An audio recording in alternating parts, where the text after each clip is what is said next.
Itago niyo na lang po ako sa pangalang Celine. Tahimik at simple lang ang buhay ko noon. Gigising ng maaga, maghahanda ng almusal at baon sa trabaho ng asawa ko, maglilinis ng bahay, tapos magre-ready na para sa online job ko. Tuwing sweldo, nagde-date at gumagala kami sa labas. Kung minsan out of town pa, kaya tuloy yung mga nakakakilala sa amin, sinasabi na perfect couple daw kami. Pero ang totoo, hindi kami laging masaya. May bisyo si Paul at tuwing lango siya sa alak, sinasaktan niya ako. Nagsimula sa simpleng tadyak at sampal, hanggang sa binubugbog na niya ako. Kinumpronta ko siya tungkol sa pambababae niya. Pero siya pa ang nagalit at muntik na akong mapatay.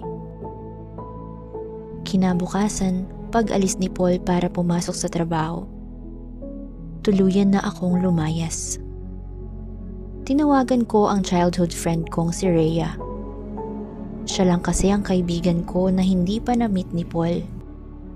Kaya alam kong hindi niya ako matutuntun sa bahay nito. Pwede ba akong pumunta dyan? Tanong ko kay Rhea. Nasaan ka? Sunduin kita. Agad niyang sagot. Walang bakit, walang pagdududa. Sinundo niya ako sa bus station at dinala sa bahay nila. Galit na galit siya nang makita ang mga sugat at pasa ko sa mukha at katawan. Hindi ka na babalik doon, sabi niya. Dito ka muna. Kinagabihan, dumating ang asawa niyang si Troy at ipinakilala niya ako. Han, sa guest room muna si Celine. Sa atin muna siya habang hindi pa siya nakakahanap ng malilipatan. Lumipas ang 2 linggo at unti-unti na ring gumaling ang mga sugat at pasa ko. Pero yung sakit ng mga ginawa sa akin ng asawa ko, hindi pa rin nawawala. Kaya madalas pa rin akong umiiyak. Isang gabi, naiwan akong mag-isa sa bahay ni Rhea.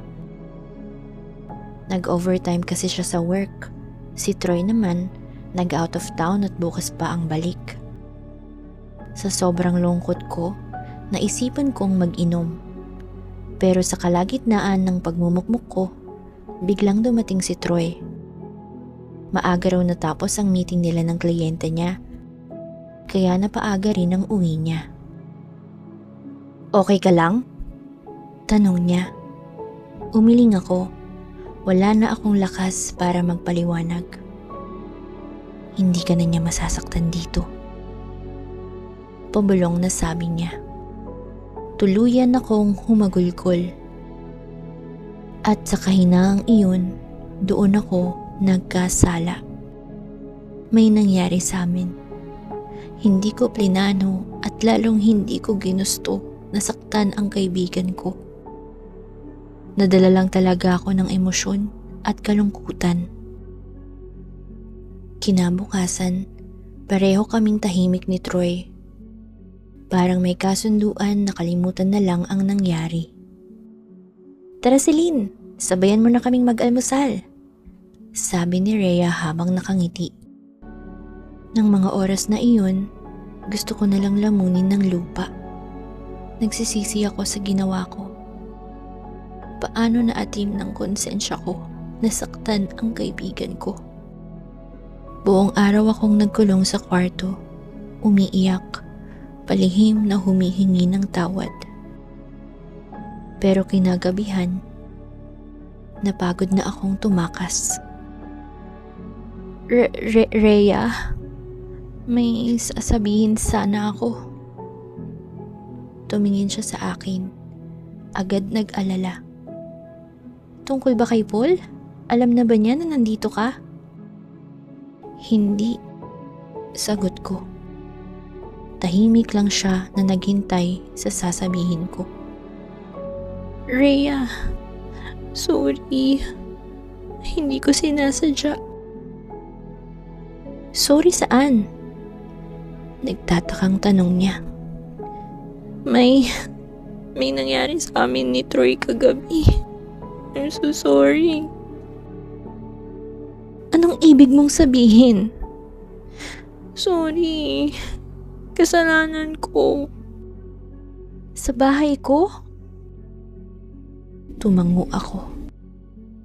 Hindi siya nagalit, pero buong gabi siyang umiiyak. Umalis na ako kinabukasan, durog at nagsisisi sa isang gabi ng pagkakamali. Hindi pala lahat ng sugat ay gawa ng mga kamay ng nanakit sa atin. May ilan, tayo mismo ang may gawa. At may ilan na tayo din mismo ang gumawa sa iba. Akala ko noon ako ang biktima. Pero hindi pala. Ako pala ang tunay na nagkasala.